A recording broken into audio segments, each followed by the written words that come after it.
Binky tonight? That he got kind of a double whammy, if that is the right phrase. Got out of a jam, but also got 3 outs. That was his role last year, was, come in, get us out of a jam, did it several times. Or on certain occasions, it was just bridge the gap to the next guy, go out there, get you 3 outs, and he did both those things tonight. And I know all of us want to, including him, want to get in a rhythm, as the season goes on and find a particular role for him. And so again, I think getting to kind of check both those boxes helps push him forward into that. He was down there too a couple times, down there in Oxford. It just didn't pop up that way. And in part, for the most part, our guys threw well. We played better defense behind some of those guys. The pitch count's even smaller for the guys that we did use. Do you feel like he's close to being able to find a role on the weekend and help you there? Yeah, I think, I think it'd be similar to last year, at this point, but there's plenty of season left. I mean, we're technically only halfway through the SEC season. So there's a lot of valuable baseball to play and just a lot of innings in general. It's a sore topic. Left our guy hanging down there in the bullpen that works his butt off, but it's the way it works. So yeah, there's plenty of ball left, and obviously if you look at the last 2 times he's been out there, he's throwing the ball better and better. And one of the better lineups we've seen the whole year is ETSU, and he threw so well against them. We took him out because we didn't want him to be gassed out for the weekend, and it so happened he didn't pitch that weekend. Just kind of the way it worked out.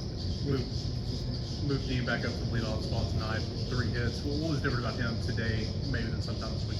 It was his birthday, but a little more aggressive. He was in 2 strike counts a couple different times, but I think it was either, a foul ball here, a close call here. But in that spot, he's really good about building a count, getting on base, but at the same time, as soon as the game starts, I don't care who we're playing, he is one of the more physical guys, and a guy who probably has the easiest power, or at least in the group of guys that has the easiest power. So we want to be aggressive and getting his swing off. So again, it's kind of a delicate balance when he's in that spot.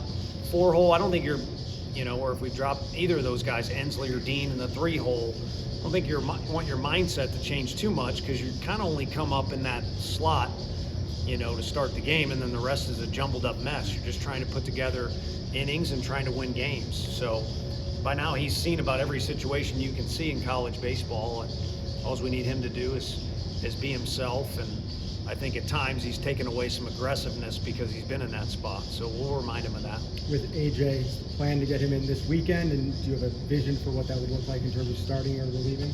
Yeah, I mean, at this point, because the guys have thrown the way that they have, and I know we took Teagan out earlier last week, but still, if you look at his overall effort in SEC play, he's earned the right to, I don't want to say lock down innings, but certainly throw innings for us every weekend, and it'll probably be in a starting fashion. And then Marcus is our guy. So for now, I think it's a hybrid. It'll be relief, but I don't have any intention of bringing him in right in the middle of an inning to start the whole deal. So probably starting an inning, and every pitcher does that, including the starters the first inning. I had a conversation about somebody else about that. The only difference about the first inning is the starter gets to play catch in the outfield, which I'm sure that's beneficial, but these are big boys. They can get outs all kinds of different ways. How helpful is that to get him back and kind of bolster the overall weekend profile of the staff? It's I say it. I'll build up to saying it so it doesn't sound like I'm being a smart ass or smart aleck, whatever. How valuable would 3 outs have been on Sunday? Or there's several other games I could bring up too. So let's just say that's his role, which I'm not. We haven't even really discussed it, but whether it's him or Banky or somebody else, if you can go out there and get us 1 to 3 outs and you get us 4 outs, that's a pretty big deal over the course of an SEC weekend, even if it's in a loss. The nerve-wracking watching Gavin running on that hamstring. Yeah, it was for me, but it was secondary to Fish, who was behind him, and Fish kind of scared me. He ran up right in my face and said, oh my gosh, Gavin scared me, when he was running. But if you're around Gavin too, he gives you a sense of security because he's so secure in who he is. And I think that's a good lesson learned for a lot of our guys, especially the younger ones. They want to be playing at this level, if they weren't, but sometimes it can waver. And we got a few guys whose self-belief or comfort in their own skin is unwavering, and not only does it benefit them and let them play their best, but it makes you feel comfortable when you're around them too, especially if you're in a coaching role. Back to AJ, not to go too far in the weeds, but even if he's coming out of the bullpen here this weekend, is he still working to be as stretched out as he can be in order to? Yeah, the last time he threw was again the second time, where maybe it was the third time. Second. He threw again recently, so the third time where he got up and down twice. So the next move would be to get up and down 3 times if we were just training. But of course, we're not in spring training, we're in SEC ball, so delicate balance. And I wouldn't put it out of the realm of, wouldn't be any, you got to play the game to win, but we got this sidebar issue going on that's unique. So maybe he gets some outs and still throws in the bullpen. He's done that a couple different times. So again, it'll be a little bit of a hybrid in that case too. He wants to help us win games. We want him to help us win games, but we do want to keep that. You called it stretching out. I call it building up. Kind of keep that momentum. I guess clean baseball is always important, is the easy answer. But when you play at Kentucky the way that they play the game, how important is it to just not give those guys extra things?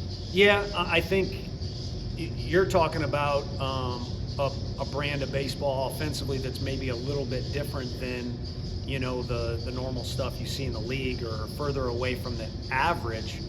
But no matter who it is, you can say they're closer or further away from the average. Everyone presents a different problem in our league. And Mississippi obviously is going to run. They got a lot of left-handed hitters. They got a lot of older guys. So everybody presents strong competition to you in the league. And I think it always comes back, at least with our group, because I do believe in our group enough, we need to do us as best as we can. And we haven't done that the last 2 weekends. And what's great is, you or the fans can say, again, I'm not saying this abrasively, but people outside of our locker room can say whatever they want. But we haven't played very good baseball the last 2 weekends compared to what we're capable of. And we're 3-3 against 2 teams that could easily, especially offensively, easily make their way well into June. So I think it's important for us to focus on who we are and make sure we keep getting better and trying to play our best baseball.